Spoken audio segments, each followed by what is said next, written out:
बोलने से लिखने से होता है, ना कि मानस में होता है। जब मानस में उसको रखते हैं तो क्या होता है, व्यवस्था होती है। जैसे कि आपने देखा होगा कि कुछ व्यक्ति किसी की भाषा का नकल करते हैं, नकल करने के बाद एक दो शब्द बोल देते हैं, एक दो वाक्य बोल देते हैं, तो इसका मतलब नहीं हो गया कि वो शुद्ध रूप से उस भाषा का व्यवहार कर रहे हैं।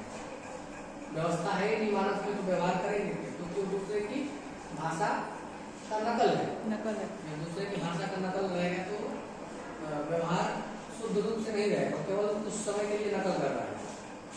वो व्यक्ति उस भाषा का जानकार सिद्ध नहीं कर दिया जाएगा कि वो व्यक्ति उस भाषा का जानकार है। तो इसलिए यहाँ पर लिखा भी है कि बोलना भाषा का व्यवहार है। जो उस भाषा को हर समय बोलते हैं, प्रयोग करते हैं, लिखते हैं, चिंतन करते हैं, मानस में उसकी व्यवस्था बनाते हैं, उसे बोलते हैं, तो कहीं ना कहीं उसको व्यवहार करते हैं। व्यवस्था जब मानस में बनती है, उसको जब व्यवहारिक जीवन में व्यक्ति प्रयोग करता है, बोलता है, लिखता है, तो वो व्यवहार होता है।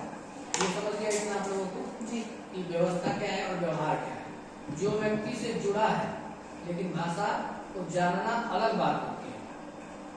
देखो, भाषा को जानना क्या होता है, अलग बात होती है। जो भाषा व्यवस्था का आधार है, जब आपके मानस में कोई भाषा की व्यवस्था बनेगी तो बनेगी तभी ना, जब उस भाषा को आप जान रहे हो, सोच रहे हो, उसके बारे में चिंतन कर रहे हो, तभी वह भाषा आपके मानस में व्यवस्था के रूप में स्थापित होगी। अब जैसे मान लो कि मैं हिंदी बोल रहा हूँ, ये मैं क्या ऐसे ही बोल रहा हूँ? नहीं, ऐसे ही बोल रहा हूँ, नहीं बोल रहा हूँ।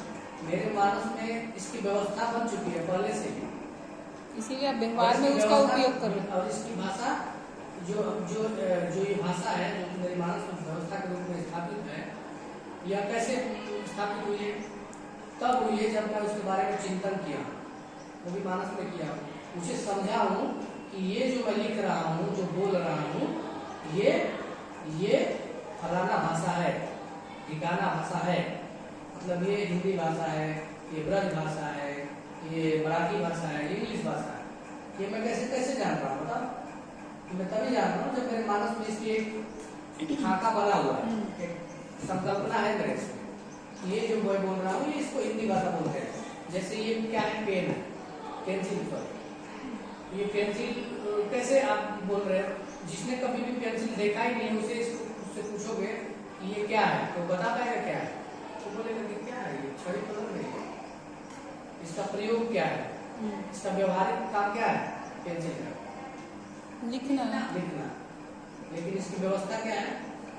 मस्तिष्क में व्यवस्था ये कि पेंसिल है, ठीक है। इसे इन प्रकारों से बनाया गया है, भिन्न भिन्न चीजों को जोड़कर इसे बनाया गया है। लेकिन इसका व्यवहारिक रूप क्या है? ये लिखेगा। तो अगर मान लो कि तुमने कभी इसको देखा ही नहीं है, तो इसके बारे में आप बता दोगे? नहीं बताओगे।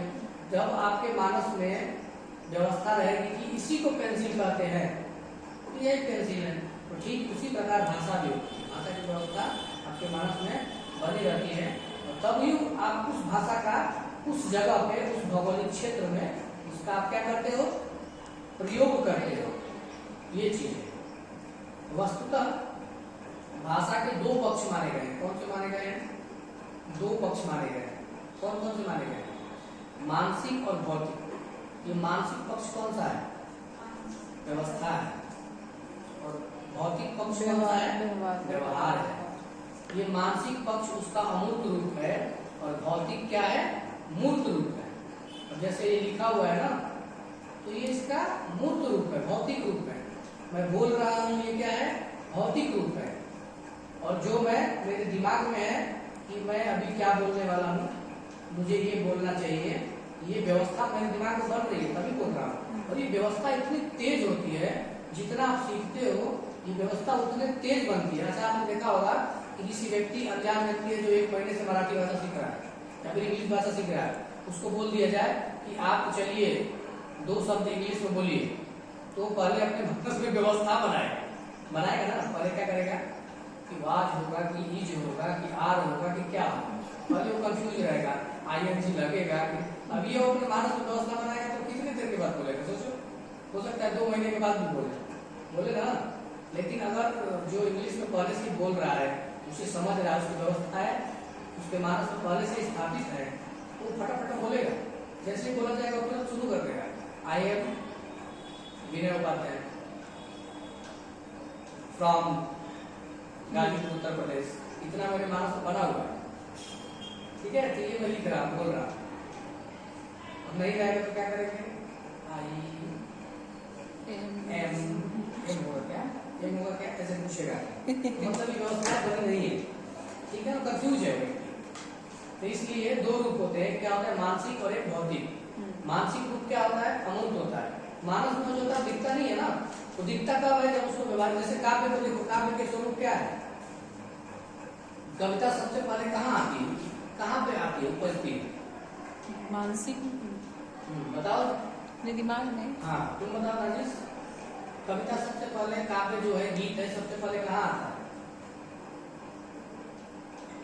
वहां आता है। अब वहां आने के बाद जो आता है उसी को तो नहीं रख देते हैं ना, नहीं। तो आता है दिमाग में, फिर उसको हम सुसज्जित करते हैं, तर्क संगत रखते हैं, उसमें भिन्न भिन्न प्रकार के शब्दों का प्रयोग करते हैं, अलंकृत करते हैं, उसको रसों का प्रयोग करते हैं, उसमें कौन सा रस आएगा उस रूप में उसे हमें सजो के और सामने वाले को परोसना है या फिर सामने समाज के समक्ष रखना है। ठीक है, तभी तो जो हम सोच रहे हैं वो कहीं ना कहीं उस रूप में आए। नहीं तो हम जो हमारे मानस में सोच रहे हैं उसी को हम ऐसे करके बक देंगे तो कहीं ना कहीं कभी कभी क्या होगा? मजाक का पात्र बन जाएंगे। अरे जिसके दिमाग में कुछ चलता है कुछ बक देता है, हो जाएगा ना। तो ठीक उसी प्रकार ये है कि सबसे पहले अमूर्त रूप में होता है, व्यवस्था आती है, उसके बाद फिर व्यवहारिक रूप होता है। प्रत्येक वक्ता के मन में भाव और विचार अमूर्त रूप में विद्यमान होते हैं। देखो अच्छा ध्यान रखो,